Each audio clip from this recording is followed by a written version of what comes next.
All right, coming at you from Brooklyn, New York. I am Josue Pavon. He is Cedric Maxwell. It's another episode of the Cedric Maxwell podcast.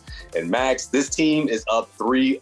The Boston Celtics topped the Nets in Game 3, 109-103. Another dominant defensive performance by the Celtics. But, man, Jayson Tatum getting it done on both ends. 39 points, 6 steals. I mean, there's a lot we can talk about, Max. I mean, we haven't even dove into the series because the last time we had our chat, it was right before this opening round series. But let's just open the floor up, man. I don't even know where to begin. You start because there's so much that we can go over. Man, this team has been continuing to impress everybody. Well, it's been lights out when you think about this team. And I think you look at Jayson Tatum going up to the next level. But I think it's overall team effort. People talked about it, and I said it before this series. And you remember me saying, I think the Celtics in 5. And I think you went a little bit deeper with the Celtics. But yeah, I said 6. But yeah. If you look at what the Celtics are doing, this is a dominant defensive team. And my question at that time was, what happens if Tatum cancels out Durant? And he has. And he's actually been better than Durant. And because of that, now you're really in a mud hole because now it's Kyrie against everybody else. Pritchard stepped up and played well. I think you got Alice played pretty good, didn't score really a lot last night, but had a big basket. And then Jaylen Brown took over in that game, and it was sad to see, when he was out there with Blake Griffin. Blake Griffin does not have the foot speed or the quickness to stay along with Jaylen Brown. And it's almost sad when you think about older players and you start to capitalize on what they can't do. Right. No question, Max. And I feel like Nash sort of did that like almost as a desperation move. I feel like that was something he should have addressed or tried to do in the first half. Like if you're going to go out there and listen, I don't know if you heard what he said before Game 3 about Rob Williams, his potential return not affecting, the game. But I mean, in some ways, I feel like you have to just sort of mix things up because you know that that's going to affect the Celtics spiritually, right? That's going to get everyone up on their feet. Just the fact that he's in the game. Sure, he only plays 16 minutes. But in my opinion, he made an impact, whether it was a couple of blocks, the alley-oops, or, just his overall presence on a team that's so defensive-mindedly focused right now. Well, one thing you would look at is you listen to the players. And you heard Kyrie Irving talk about Blake Griffin and said Blake is probably a little frustrated, probably wishing he had played more and there are more things he can do. Well, that's a player. So if a player's talking, then obviously there are other players who are going to be talking. Marcus Aldridge, who's over there, who has not even played in this series, who really did a number on you. So I just don't see Brooklyn, and I know a lot of people like to see this. I don't see Brooklyn making an adjustment. If Steve Nash is the MVP in this league, and they called him the maestro of the offense at one time, what is he doing now? Right. Because they're stagnant. There's no imagination. Give it to Grant. Give it to Kyrie. What we're going to do right now, give it to Durant. And we're going to set a pick, and now what we're going to do. So they have no imagination at all on their offensive end and very predictable. And because of that, the Celtics defense, they're playing right into what the Celtics defense is all about. Yeah, I don't see the adjustments. I mean, that's the thing. The Nets are giving you that message like, oh, we're just going to have Kevin figure things out. And he's completely rattled. I've never seen a team defend him the way the Celtics have been on him. Games 1 through 3. This isn't just Game 3. This is overall. Sure, he scored 20-plus points, in a couple of the games of this series, but it took him a lot of shots to get there. And that's exactly, for the Celtics, that's what you want. And you look at his leadership, man, I know Kevin. It's been a long season for Kevin. Or lack of. Right, or lack of. I get it's been a long season for Kevin. I mean, between Kyrie only playing 29 games, Harden wanted out. This isn't what he signed up for. Okay, I get that. But how are you going to respond? And I feel like that's been the question since Game 1, after Game 1, since after Game 2. And we've yet to see that dominant Kevin Durant performance. The one that I thought was going to be Game 2. I was like, 35, 40 points, that's going to be Durant. The Kyrie did his thing, dropped at 39. It's going to be Durant's turn. And you talking about between Durant and Jayson Tatum canceling each other out. I'm with you, Max. Jayson Tatum is dominating this matchup. And you know who else is dominating the matchup? Ime Udoka, the coaching matchup, man. He's about to call checkmate soon. It's incredible. Yeah, I think they're really right. And you look at Durant, and he's going to go down as one of the greatest players to play this game. But boy, he must be looking back on his decision about leaving Golden State like, What the hell was I thinking about? I came here to play with Kyrie when he was already in a culture that was a winning culture. You know, he had all those guys who were there, and Clay, great player. You look what Steph is able to do, Draymond able to do, and yeah, he couldn't get along with Draymond, or they were arguing a little bit, but who really cares about that? But now look at what he's in now, comparably. So I think this is a team right now that is really has really played uninspired. And I would say that when I look at Kevin Durant, and I know a bunch of the pundits, like, Stephen A. Smith said, "Oh my God, Kevin Durant." And I walked up onto him yesterday on the floor. I said, "Book, oh, yeah. 40 points, Kevin Durant. You can put it in the books." And he just looked at me and dropped his head. Like, I was like, "Dude, you got to play the game." And yeah. I don't care what happens. And the Celtics are the dominant defensive team. And because of the way they play defense, they're not going to be beat by two guys. And, and what you look at is, look at Bruce is playing well. Bruce Brown is playing well. You're getting some production from him, Claxton. But at the end of the day, this game is going to be what Kyrie does and what Durant is able to do or can't do right now. And that's exactly what Ime knew going into this. You collapse on the head of the snake. You take those two guys out. You make them uncomfortable, and you see just how much they have left. And obviously this is the result. Bruce Brown, what do you have? 28, 26 points. Another career high for him, and they're unable to capitalize on that because your two main guys can't find their rhythm. Now, I thought what Kyrie said after Game 3 was interesting too, because he's talking about team gelling, and the Celtics have been gelling since Christmas and since they turned the corner, yada yada yada. Max, whose fault is that? Listen, if you want to be the guy who says, "I'm going to do what I think is right for you," you want to stand for your beliefs, and you don't want to get vaccinated, that's on you, Max. I get it. But Kyrie, you can't talk about team, chemistry and guys gelling and not mention the fact that you weren't there. You played 29 of 82 games during the regular season. When were you guys going to be able to gel in the midst of James Harden getting traded, in the midst of injuries like Joe Harris, and someone like Kevin Durant, who's just been picking up the pieces all season long, trying to get this team into the playoffs? You win what? You win 10-5 in your last 15 games of the regular season, thinking that was enough. I mean, look, against a team like the Celtics, you had to come stronger than that, And I think Ime knew that. That's why he wanted the Nets. He wasn't afraid of the Nets. This is why. Yeah, I think that's one of the things. I remember Sean Grandy saying that, "Oh my God, the Celtics are in second place. Oh my God, they're in the same. They're going to have to play Brooklyn." I was like, well, Brooklyn has to play them. And because right. Like, that's the issue. Did Brooklyn want to play the Celtics right now, the way they defend? I mean, the Durant would have loved to play somebody else who doesn't defend in that way. And the Celtics, people have said this before, there's no weak link defensively for the Celtics. And because of that, each time they switch, they're switching sometimes with a stronger defender. I mean, Marcus makes us put Grant switches, and then Marcus switches over, and now you got an even stronger defender. So in every aspect defensively, the Celtics have really just kind of closed. And there are times when it almost look like the Celtics are toying right now with the Nets. You think about that lead was like about 12, 14 points at the end of the game. You let it get back to 5 or 6, but you still seem like, you still had it under control. Right. And you've been controlling that the entire course of the best of 7 series. I mean, mine is Game 1. You got a heck of a performance from Kyrie Irving. You got one hell of a finish from the Celtics. I mean, what an example of that right there, right, in itself. I mean, 5 guys touched the ball before that last shot? That doesn't happen 3 months ago, Max. I'm a Marcus guy as much as most people. Do it like this. It is 3-0. That's all you say. You ain't got to talk about anything. It's just 3-0.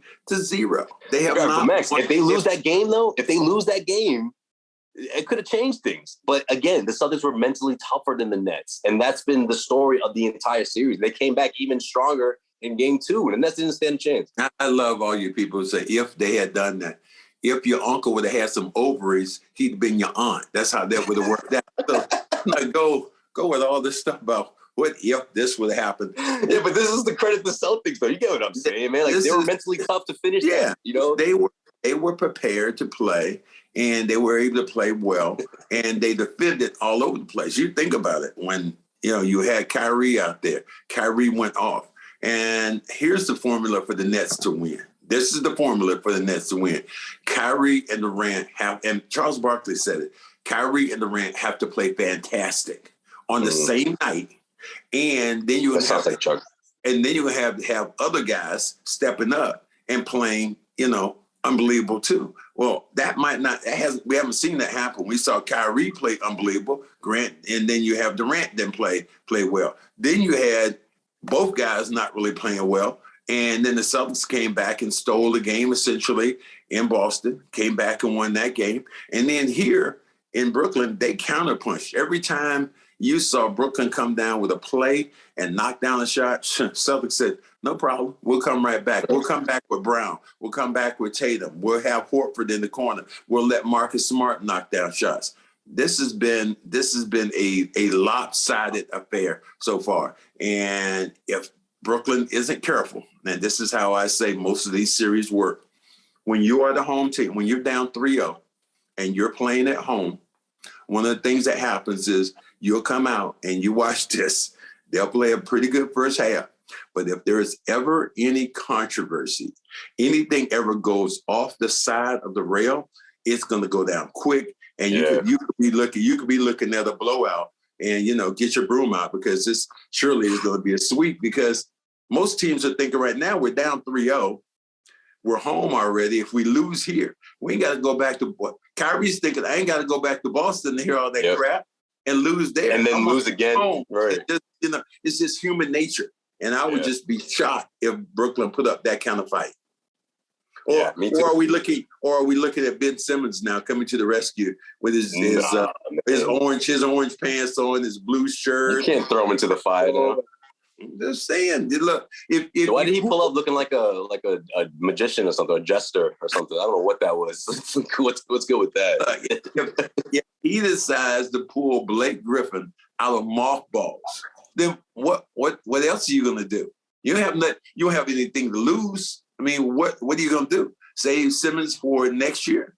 I mean, it'd be unfair to put him in a position to go out there because he doesn't want to shoot the basketball. But at the same time, if you're Brooklyn, you have to do whatever you can do to extend this series. And that means all hands on deck, everybody available. DeMarcus Aldridge is a guy that I have fear for because I think he can really, do some things for the Nets. And he hasn't even played a minute. And I don't even understand that. You bring in Blake Griffin, but Aldridge still doesn't get a sniff. Right.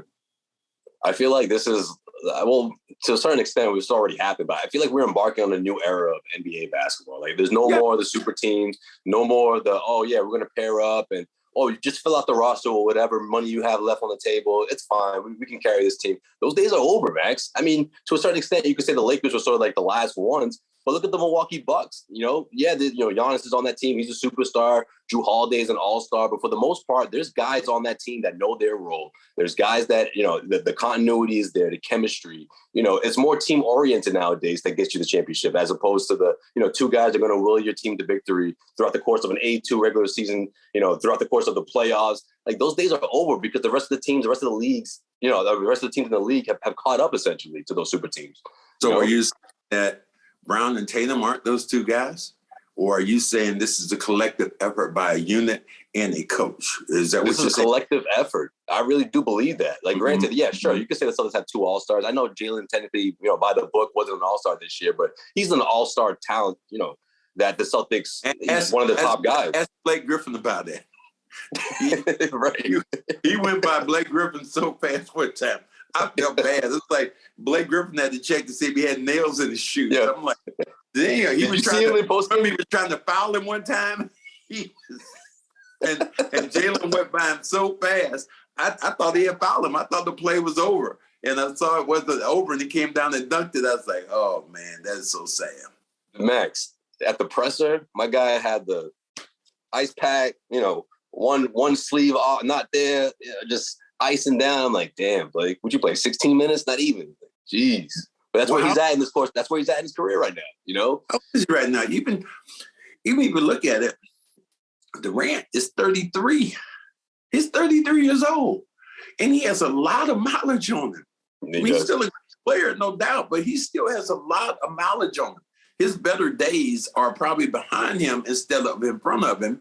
And he's exposed with some of the things the Celtics were able to do. And people will get a blueprint.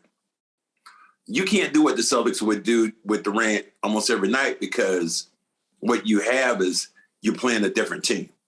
But if you're playing a team that they see you night in and night out, and your plays don't change, and you're the same guy, and you're standing there, and you're trying to beat me one-on-one, and we have a help guy on the backside, that ain't working. It's not working.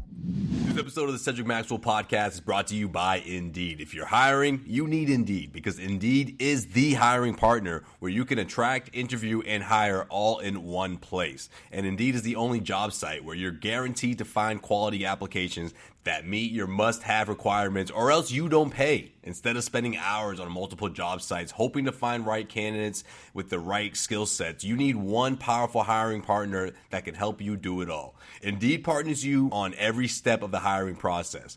Find great talent through time-saving tools like Indeed Instant Match, assessment, and virtual interviews. With Instant Match, as soon as you sponsor a post, you get a short list of quality candidates with resumes on Indeed that match your job description, and you can invite them to apply right away. Plus, you only pay for quality applications that meet your must-have requirements. Indeed is the easiest way to find great talent, and according to ComSource, Indeed is the #1 job site worldwide. And Indeed delivers 4 times more hires than all other job sites combined. And that's according to CLNS. Join more than 3 million businesses worldwide that use Indeed to hire great talent fast. Start hiring right now with the $75 sponsored job credit to upgrade your job post at Indeed.com/Maxwell. That's Indeed.com/Maxwell to claim your $75 credit before April 30th. That's Indeed.com/Maxwell. Terms and conditions apply. Need to hire? You need Indeed. It's not, man. It's not. We'll see if the Celtics can close this out in Game 4. But to talk more about the series, let's bring in our guest. We do have a guest in this episode. I know how to introduce him from the top, but I figured I'd bring him in this way because you know why? We finished off last week's episode talking about Kevin Durant getting at people on Twitter, including the CEO of CLNS Media, who's joining us right now, Nick Gelso. Question here. All right, so we going with Nick coming in. Are we keeping this on the what? We got to keep it on 100. I mean, Nick better keep it on 110. You better keep it on 100 coming in here, bro. But with that being said, though, keep it, not clean, but don't just start acting like the series is over. Or better yet, let's see if Nick starts to act like he actually had an impact here with his tweet. But let's bring him in and see what he has to say. What's up, Nick Gelso? Welcome to the Cedric Maxwell podcast. I feel like we haven't had you on in a while, too. I think you've been on a few episodes. It's been a while. Can you hear me? It has. How's Boston? How's everything this weekend? Boston is warm, sunny, and celebrating karma being a bitch to Kyrie. You can feel it? Is that true? You feel the vibe? You can feel it, bro. Let me ask you a question. Why is there so much light behind you? Because I wasn't prepared to come on yet. I have a light kit in my hand. My God, man. You look like I'm sitting on the toilet. And whoever else is it. And this light, you are an expert at this. And you'll tell me and everybody else, well, you're too dark. You're too much light. Thank you. Thank you, Nick, for moving over for a minute. So now, that looks a lot better. Yes, thank you. The funny thing is there's a great view of Boston behind that. It is, but you can't see it because of the light. Yeah, but I have a new mic, new lights that I'm testing for our team, our guys. So if they work out well, I'm getting them for everyone. And I was going to do that today, but Josue took me off guard, bringing me in so early. So I'm here to talk about, well, first, I think I can't believe what I heard you say, Josue. The NBA is turning back towards, say it again. Team-oriented basketball. All right, no more super teams, no more superstars filling out half of the money, the salary, and just handpicking their bench. Oh yeah, get this guy for $2 million, get that guy for $11 million. Yeah, he's a shooter. No, those days are over. Let's meet up at the All-Star break. We'll plan our new super team and listen. We'll figure this out on the fly. No, I think it's more than that even, Sway. I think it's, I think I texted you like Kyrie and KD and the Nets are playing, finesse basketball, and the Celtics seem to be playing like 90s style defense. Old school. Really, I mean, I can go back to and Max played against them. The bad boys, I think this defense is better than theirs because they had to be dirty to get it. And what do you think, Max? Well, That's a good question. They are playing in a very physical and very smart way. I think if you look at the Celtics, and I would ask you though, Nick, to turn the tables back the other way. It's like, I know for the longest time you've been saying this whole thing, Tatum is going to leave. I'm afraid right now. Tatum is going with Kyrie because he's been talking to Kyrie. So he's leaving this team. Are you still afraid right now? Well, Matt, let's clarify here. What? Let's clarify. Then. Let's clarify. The fan base Keep it on would say over and over and over, stop picking on Tatum. He's going to leave. Or Brown. Yeah. He's going to leave, right? You got it, Josue. The trolls used to kill me.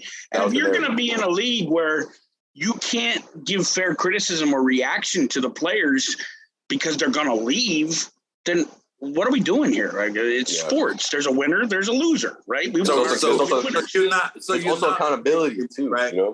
Yeah, accountability, which they have none. The Nets. What, Max? Okay, you're not afraid anymore, right? I'm not. I was never afraid. Tatum, you've told me before. You said Tatum right now been talking to Kyrie, and he's been filling his head up. 2 summers ago. I know he's gonna freaking leave. I'm keeping on right now. Max doesn't forget anything, Nick. Nothing. The dude has the best memory ever, except if he needs to remember names. Everybody's got a nickname. But I was never afraid. Concerned? Yeah, I'm concerned because the NBA has shifted in that direction. But as of right now, I'm focused on now.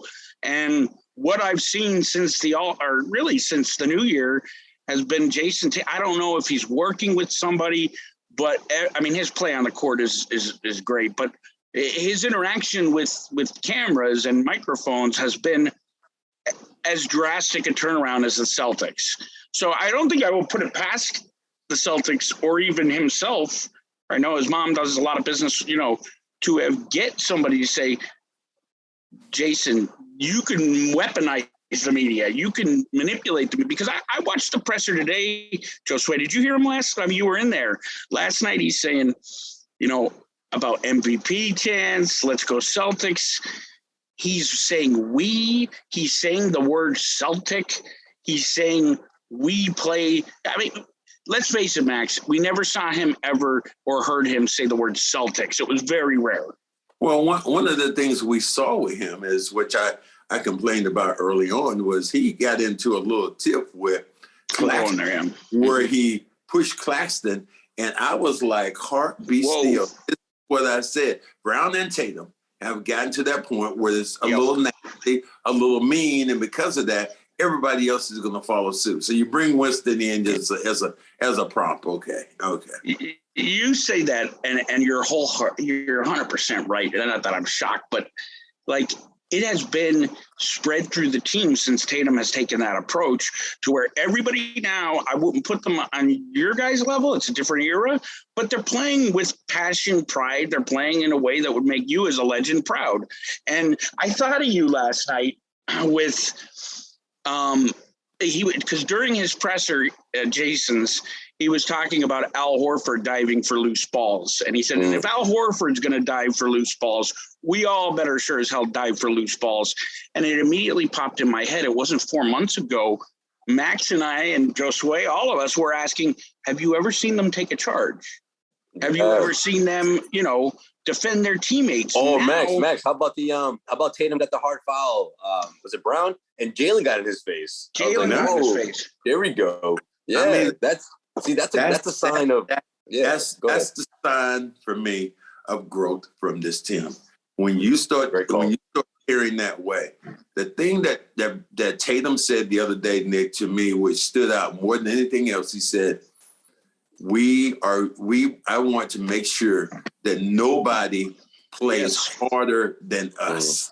And that was a clear statement about who they are and about Ime Udoka and his effect on this team. And because of that, I don't think that they look at this thing like taking prisoners. It's like when somebody asked him, they asked Jaylen Brown about that. They said, so how do you feel about Kevin Durant? You know, which he said, I don't care about Kevin Durant. You know, that's not our job. That's not our job to make him comfortable. He's a great player, but what we want to do is keep him in an uncomfortable setting. There was no smack talking, but it was just, by the way, this is what we want to do for our team. And we're not concerned with what's going on with it. It wasn't smack talking, but it also wasn't just Jaylen talking. That whole tenor and tone of Jayson saying that has followed from Marcus to Jaylen to Jayson. It's definitely coming from Ime down. And they believe in him. And I believe in him. I still can't believe it. I mean, I had to offer a formal apology to Twitter last night because I had these guys in the coffin. I mean, this I had Celtics pride dead and gone. And you know, we all did, all three of us, the whole world did. Any fan that says they didn't. The point I don't even think the Celtics believed, honestly. Like the players. I think they knew that they would turn things around, but I don't think to this extent. I'm not quite sure they truly. Wick even admitted it. He was like, right? I'm shocked. Yeah, the last game of the season, he was on with NBC, and he said he didn't put, and he also said, and he sounded like Wick again. He didn't sound like the angry white guy anymore. He sounded like Wick. Like he was like saying, you know, I told this team early on that, of course, our expectations are always championship in Boston, but he said, we knew we were bringing in new coach, new system, new GM, new right arm for me. He said, I expected quite a bit of hiccups, and I gave them that pass. And next year we would focus on it. And he said, and they shocked me. And I'm going to stop because I'm going to gush all over. I will say it right now. Jayson Tatum, if he wins a title this year, will by the time he retires be the best Celtic ever. Besides Russell, who's just a stay. He'll be better than Bird. What the heck? His face, please. Zoom in on Max's face when I say that. What in the Hades are you smoking over there? I mean, he'll be better than Larry Bird. This is the biggest. Larry Bird has no faults, can't do wrong. I think you're saying all that just to screw up my head. That's all. I've been saying it in the post-game chat. You actually believe that.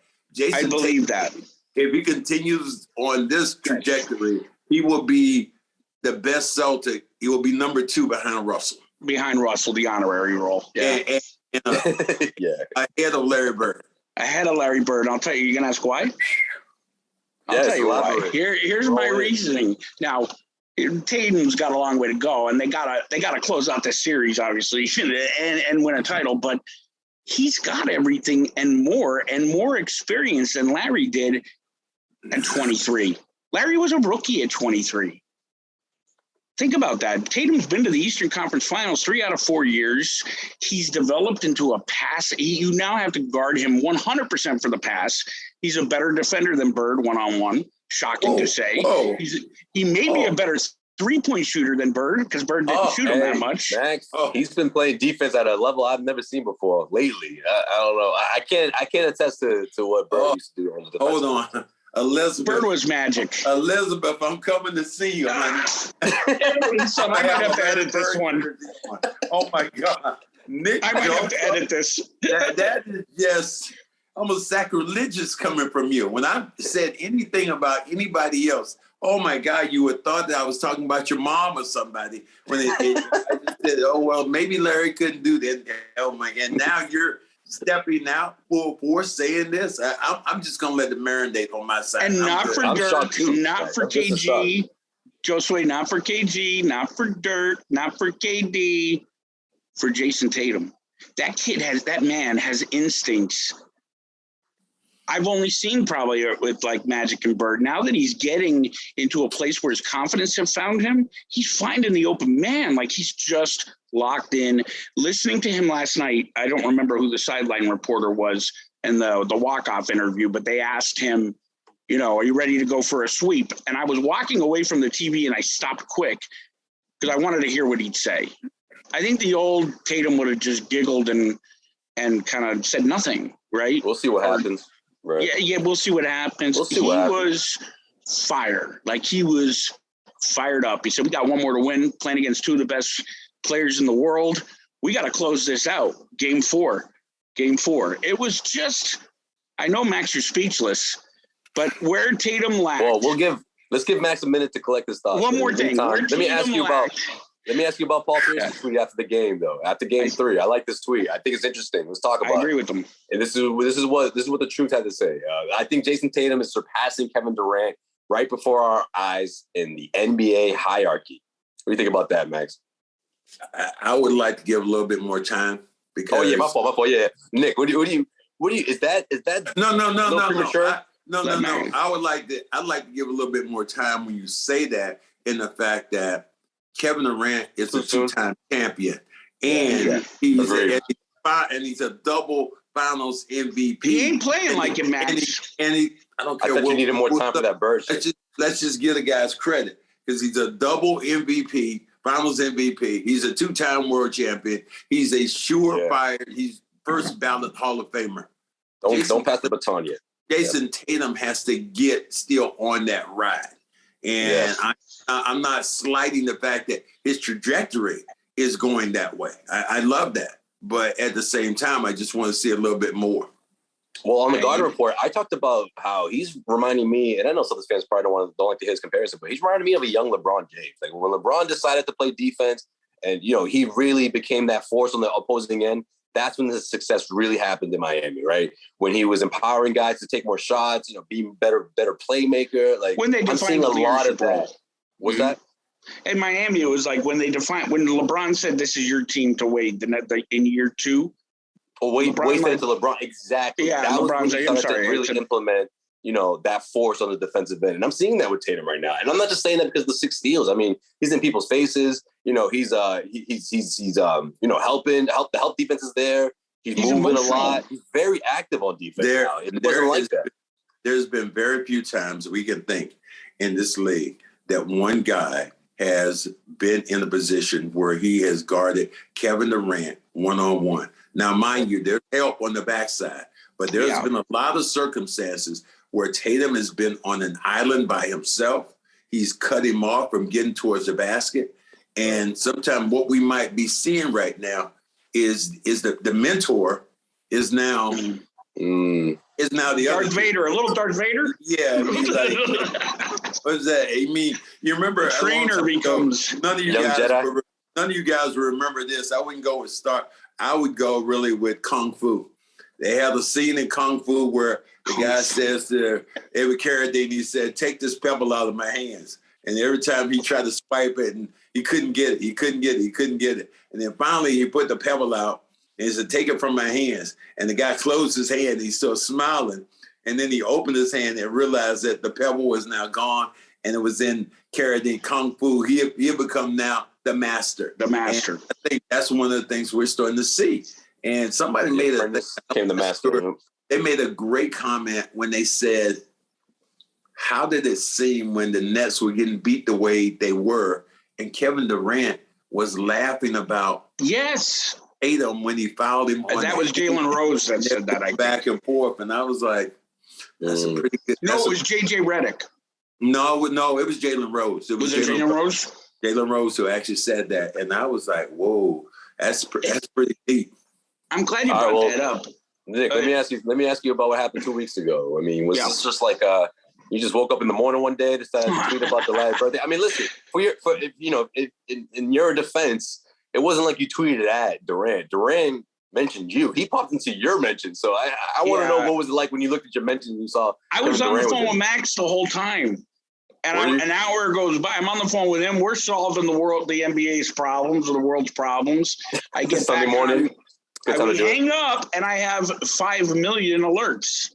And it started with Durant retweeting and calling me an attention whore, but providing me 77 million. Did you hear what I just said? That tweet. Wow. Really? The biggest I'd ever seen in my life. And I've seen influencers my whole life. I never seen a tweet go wild like that. And when you look at it, at the end of the day, I think if you add together the losses and the gains and followers, I'm almost even. Maybe I'm up 100. But the point is, what was I thinking? I was like, holy fuck, I wasn't expecting it, and how do I reply to this without looking like a tool bag? Do I reply to it? And when are the burners and the trolls coming? It's like all that went through my head at one time, and they all came.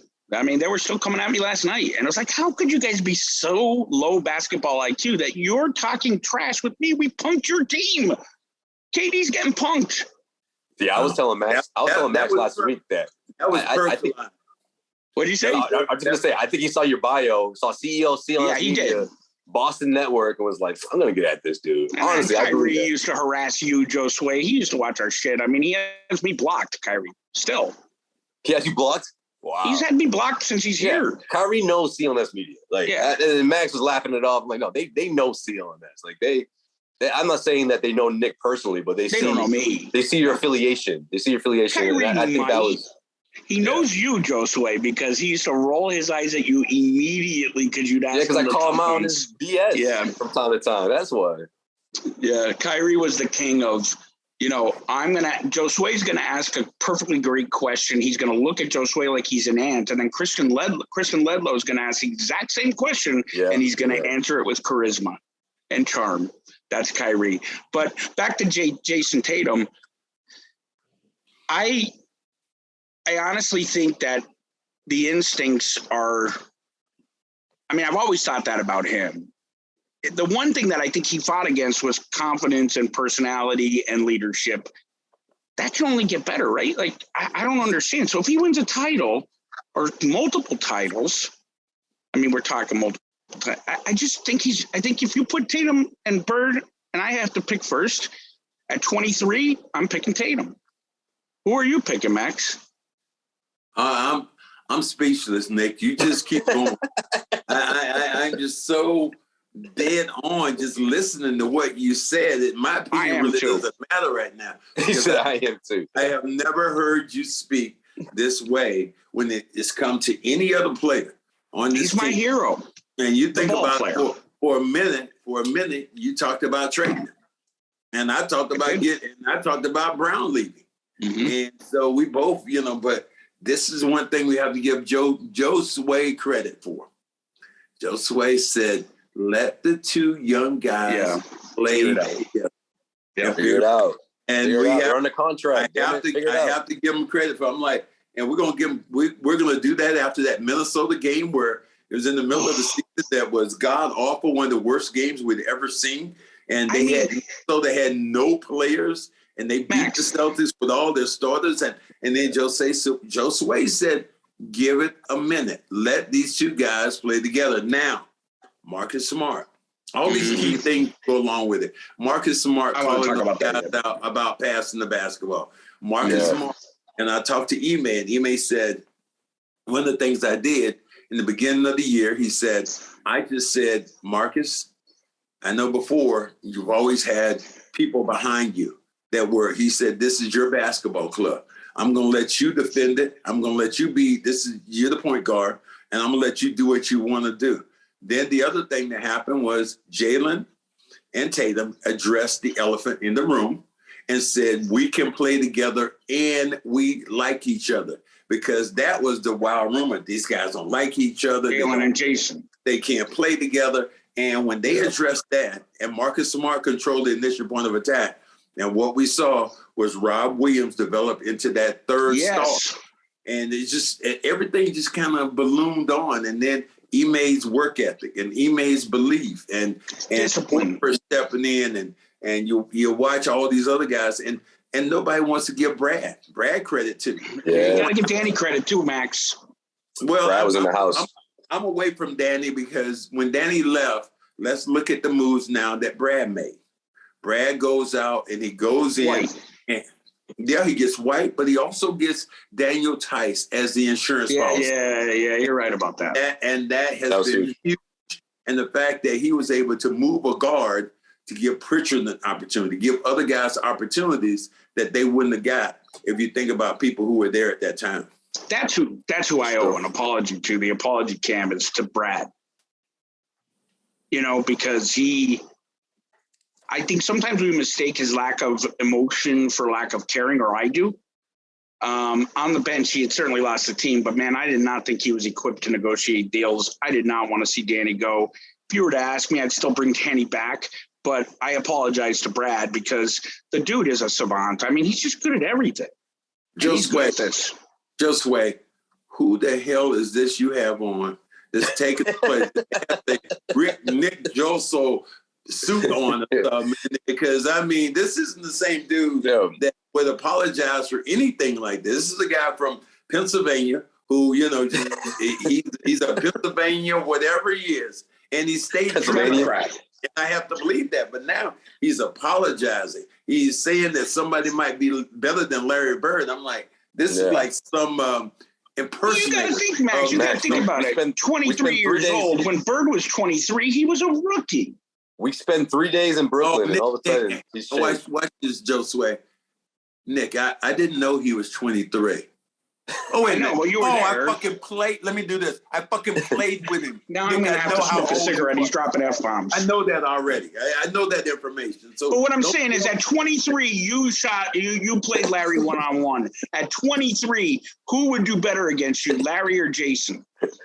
Larry because of his strength. Neither. I like that. Neither. That's going to blow up in the comments. Cornbread Maxwell can't let go of Larry Bird. It's a little premature. Here's the thing I'm going to laugh about because I'm thinking right now to myself, you tell Rick Mahorn to keep my name out of his motherfucking mouth, okay? You tell him to do that. And that's what about Shannon Sharp? Yeah, I heard. How the hell does Shannon Sharp talk to you about every racial event in Boston? Are you having round tables? The funny thing is, King Richard is on right now. Will Smith, I got King Richard on this whole time. I'm like, how would people just throw him? Will Smith live. I happened to be watching TV last night, Josue, and the NBA crew was on, and Rick Mahorn was up there, and he started talking about stuff how well they were playing. And then all of a sudden he says, Cornbread Maxwell, I tell you what, I am not a Celtic fan. I'm like, how did my name get in the middle of it? Don't give me no Cornbread Maxwell. Don't give me no Celtics. He didn't see Larry Bird. He didn't see Kevin McHale. He didn't see Robert Parrish. I got the Lakers on this winning time, putting my name in the middle of it. And Nick knows what I did. We're going to release that on your Instagram. I had a thing out to the director. I said, I know Jerry West and Kareem, they're suing you, but not me. Brother, you right on. If you call me a motherfucker, I'm good with that. I heard that part was true. It was nonfiction. The driver told somebody who told me that Jerry West did say that about you. Fucking motherfucker. Oh, so that's the one thing they got right? Was that the one thing they got right on the show? Yeah, they definitely got that right about me. For Laker fans, they got that right about me. And they had you. Yo, you're gonna be in it, man. High-fiving. You and Larry. I love it. I love it. It's gonna be the 80-81 season soon, and we got to get the actor who's gonna portray you, man. We got to get him on the show. Yes, we could. We will. I love who it is. I love the way. I can't wait. All right, guys. Before we wrap this up, Just wait. Real quick, everybody's calling him Cornbread again because of Jerry West. Everybody thought that he hated Cornbread. It's the best nickname ever. I mean, if you're not from Boston, you don't know that, but or Carolina, everyone knows Cornbread. Yeah, but anybody from that era and Carolina too. Yeah, it's a good refresher for everybody. That's been a nickname for a long time. Number 80 on the top 1,000 sports nicknames. That's pretty damn good, Max. Look how proud he is. He was looking at me like I was his grandson when I was saying that about Larry Bird. No, I'm just kidding. I'm too old to be your grandson, Max. All right. Let's wrap up the show. Hey, Josue, he's too white to be my grandson. Okay, that is true. I am white. I know I know the answer to this question, but I'm going to ask anyways. We'll start with you, Nick. Let's wrap up like this. Did the Celtics sweep? Yes or no? Yes, and I would normally say no, but I'm going to say yes, knowing Kyrie Irving as I do. He does not want to go to Boston, and that's what I'm going to close with. Red Auerbach called the Boston Garden the sixth man, and let me tell you, this series, the fans have been as much a part of the game as everyone in Boston and even in Brooklyn. So karma, Kyrie. I'm going to start calling him Karma-Ree or something because Karma's a bitch, man. It's a bitch. That's how I was saying the KD. Wow. Oh no, that's what Kyrie said. You know, remember? or you can do the Marcus Morris. Remember in Philly? Oh, listen, Paul Pierce got fined $50,000 for that gang sign. $50,000, the same as Kyrie for flipping the bird. No one even knew what that gang sign was until he got fined. Yeah, that's three for the strikes. That's for Boston. That's what I thought it was. Max, what do you say? Sweep or no sweep? 4-0. Where does that lead? It's done. Josue, what about you? I think it's done, guys. I think it's done. My prediction was that they were going to split this, go back to Boston and wrap it up. After my original prediction was just 6. But after game 2, I was like, this thing is done in 5. Xanis still won't name a prediction. I mean, the thing is that you expected more fight from these guys. You know, even if it turned into a losing effort, I just expected a lot more fight. These guys are just they're defeated. They're defeated right now. You have to have in this series, in order for Brooklyn to do anything, essentially that's what has to happen. Somebody has to fight. Yeah, somebody has to swing the leaders. There was no fight. Kyrie 16, Durant 16. Yeah, that's what has to happen. Somebody has to swing on somebody to change the trajectory. But other than that, this series is all but over because Kyrie Irving does not want to come back to Boston and win game number 5 and lose game number 5 and have the crowd chanting Kyrie sucks. And it will definitely resonate. And that's sad that's how you think it is today. And it is. I mean, I truly believe he won't come back. His ego's too big. I mean, we saw it 2 years, but when you sum it all up at the end of the day, everything that was being said today and the last game about the Nets is what everybody, including us, were saying about the Celtics. How is this possible? So they've turned it around. My last thing for you guys is a KD take, and it's not new, but it's hot. What you got? You've seen KD play his best basketball. What you're seeing this series is, of course, the Celtics defense, but it's also these injuries surrounding that Achilles. I'm telling you, he doesn't look right. If you follow the path of any other player, look at Dominique Wilkins. Same exact thing. He came back, had a record season. The following season, his career basically ended. I mean, he played longer, but so I think KD, we've seen the best of him. I think Tatum has that chip if they sweep them tomorrow. Okay. All right. Well, we'll see. Obviously, we'll be back with a brand new episode, whether it's in 4 or 5 or shit. If Brooklyn somehow swings things around, we'll be here to talk about it. The Cedric Maxwell Podcast, guys. You already know, subscribe to the Cedric Maxwell Podcast on iTunes. Hit subscribe on CLNS Media if you haven't already, because that's how you like find this out video. All of our episodes and plenty of fun content, like the Man on the Street segment we had with Max. Yo, I watched that thing like 4 times, Max. Man, that shit was good.